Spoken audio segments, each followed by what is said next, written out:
Dans les soucis de trouver des solutions urgentes face au phénomène récurrent des incendies dans la ville-province de Kinshasa et dans d'autres provinces du pays, les députés nationaux Adous Ndombassi, élus de la Funa, avaient déposé une proposition de loi sur l'organisation de la profession de sapeur-pompier en RDC au bureau de l'Assemblée nationale. Suite aux recommandations faites par les bureaux d'études de la Chambre basse du Parlement, l'élu de la Funa est allé déposer ce mardi 22 août un projet de réglementation au vice-premier ministre, ministre de l'Intérieur, Sécurité, Peter Kazadi, car la matière relevant de la compétence de l'exécutif dans son cabinet de travail à l'immeuble de la territoriale. À cet effet, l'élu de la Funa juge inacceptable que le corps de sapeurs-pompiers soit organisé et concentré seulement dans la commune de la Gombe, alors que les incendies se déclarent presque partout dans les pays. Cet élu du peuple veut qu'une école de sapeurs-pompiers soit initiée et installer leurs antennes dans tous les pays. En tant que député national de la République démocratique du Congo, nous avons élaboré une proposition de loi que nous avions déposée à une certaine époque au niveau de l'Assemblée nationale, mais la matière relève de la compétence de l'exécutif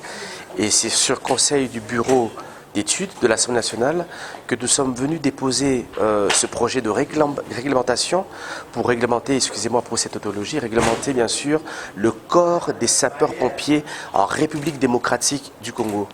Vous allez remarquer que chaque jour en RDC, il y a des incendies qui se déclarent par-ci par-là. Mais malheureusement, le corps des sapeurs-pompiers n'est pas organisé en République démocratique du Congo. Il est inacceptable d'avoir une ville comme Kinshasa qui n'a que 9 camions anti-incendie et 5 camions sont en panne. Et tous les 4 camions anti-incendie se retrouvent à la Gombe. Mais alors, quand un incendie se déclare au niveau de Massina ou au niveau de Malueka, qu'est-ce qu'on fait avec tous ces embouteillages? Donc, ce projet de réglementation, nous disons clairement qu'il faudra aujourd'hui initier une école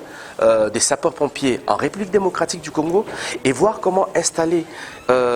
des antennes de sapeurs-pompiers dans toutes les communes de Kinshasa, mais aussi dans tous les territoires. En outre, il a relevé que le vice-premier ministre était très réceptif face à ce projet de réglementation et a promis qu'ils vont travailler de commun accord pour réglementer ces travaux de sapeurs-pompiers dans les pays. On nous a mis en contact avec ses conseillers, son Dirkaba, qui prendra contact avec nous et on va essayer d'évoluer pour pourquoi pas aider à ce qu'il y ait un décret demain et certains arrêtés qui pourront réglementer bien sûr le corps des sapeurs-pompiers en République démocratique du Congo. Donc je pense que ce travail que nous allons faire avec le vice-premier ministre de l'Intérieur pourra bien sûr sauver des vies. Et vous devez savoir que les sapeurs-pompiers ont un rôle très important, pas seulement pour les incendies, mais en cas d'éboulement, en cas de tremblement de terre,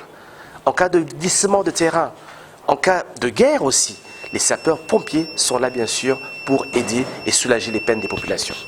Signalons qu'un autre incendie s'est déclaré autour de 23 heures du lundi 21 août 2023 dans le magasin de vivres frais au marché Matadi Kibala, précisément au nouveau site aménagé au camp de formation militaire PEM dans le même quartier, d'où le gouvernement central est appelé à faire de ces projets de réglementation une loi ou un décret pour épargner et sauver des vies humaines.